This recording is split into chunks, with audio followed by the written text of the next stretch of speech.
નમસ્કાર. સૌને પોતાનું ઘર બનાવવાનું સપનું હોય છે, બરાબર ને? અને એ પણ પોતાની જ જમીન પર.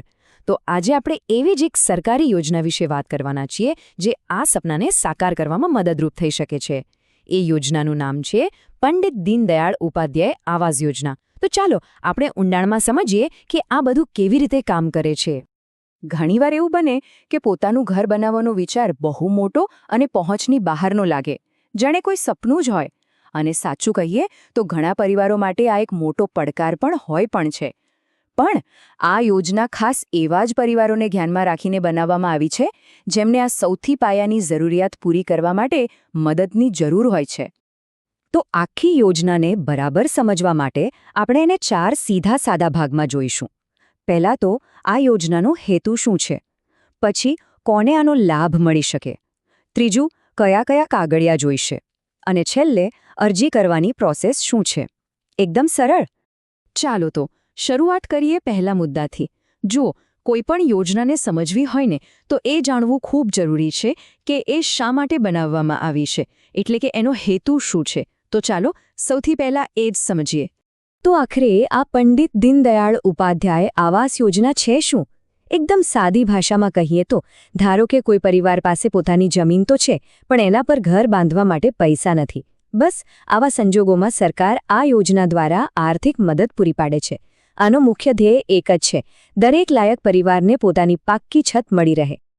ચાલો હવે એ સવાલ પર આવીએ જે કદાચ બધાના મનમાં ઘુમરાઈ રહ્યો હશે કે ભાઈ આ યોજના માટે લાયક કોણ ગણાય, અને જો લાયક હોઈએ તો સરકાર તરફથી મદદ કેટલી મળે.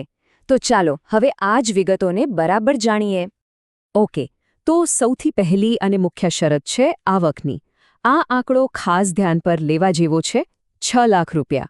મતલબ કે જે કોઈ આ યોજના માટે અરજી કરવા માંગતું હોય એમના આખા પરિવારની વાર્ષિક આવક 6 લાખ રૂપિયાથી વધારે ન હોવી જોઈએ. આ એક ખૂબ જ મહત્વનો નિયમ છે, જેથી મદદ એમને જ મળે જેમને ખરેખર એની જરૂર છે. આવક ઉપરાંત આ યોજના અમુક ચોક્કસ સામાજિક વર્ગ માટે છે. જેમાં કોનો સમાવેશ થાય છે? તો કે સામાજિક અને શૈક્ષણિક રીતે પછાત વર્ગો, આર્થિક રીતે પછાત વર્ગો અને એની સાથે જ વિચરતી અને વિમુક્ત જાતિના પરિવારો. અને હવે વાત કરીએ સૌથી અગત્યની બાબતની, એટલે કે સહાયની રકમ. તો સરકાર તરફથી મકાન બાંધકામ માટે કુલ મળીને 1,70,000 રૂપિયાની મદદ મળે છે. હવે આ રકમ ઘરના પાયા નાખવાથી માંડીને છત બનાવવામાં ઘણી મોટી રાહત આપી શકે છે. અને હા, આ સહાય ગ્રામીણ અને શહેરી બંને વિસ્તારો માટે છે. હા, પણ અહીં એક વાત ખાસ ધ્યાનમાં રાખવા જેવી છે. જ્યારે સહાય મંજૂર થઈ જાય એ પછી ઘરનું બાંધકામ 2 વર્ષની અંદર પૂરું કરી દેવાનું રહે છે, એટલે સમયસર પ્લાનિંગ કરીને કામ શરૂ કરી દેવું પડે. ઓકે, તો હવે આવે છે એ ભાગ જેમાં મોટાભાગના લોકો થોડા ગૂંચવાઈ જાય છે. જરૂરી કાગળપત્રો એટલે કે ડોક્યુમેન્ટ્સ. પણ જરાય ચિંતા કરવાની જરૂર નથી. આપણે આ લિસ્ટને એકદમ સરળ બનાવવા માટે નાના ભાગમાં વહેંચીને સમજીશું. તો સૌથી પહેલાં જોઈએ પર્સનલ અને ફિનાન્શિયલ પ્રૂફ. આમાં શું જોઈશે?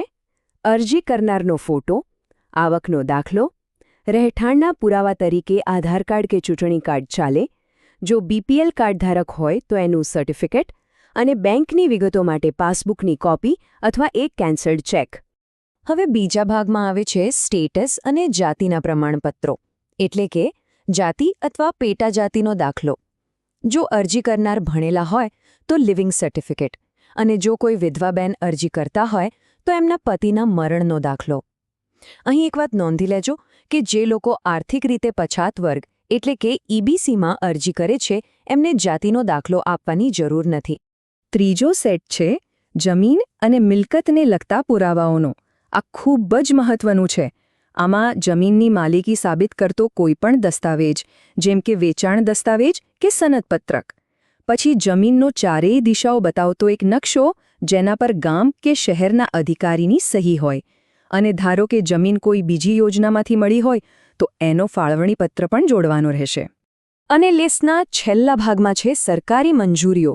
આમાં મુખ્યત્વે 2 વસ્તુઓ છે. એક તો બાંધકામ શરૂ કરવા માટેની પરવાનગીની ચિઠ્ઠી, અને બીજું સહાય મંજૂર કરવા માટે ગામ કે શહેરના અધિકારીનું પ્રમાણપત્ર.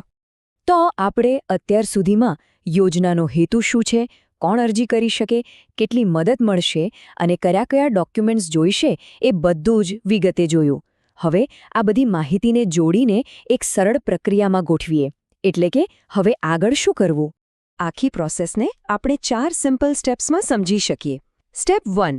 સૌથી પહેલાં તો એ ચેક કરી લો કે આવક અને અન્ય માપદંડો મુજબ લાયકાત બને છે કે નહીં.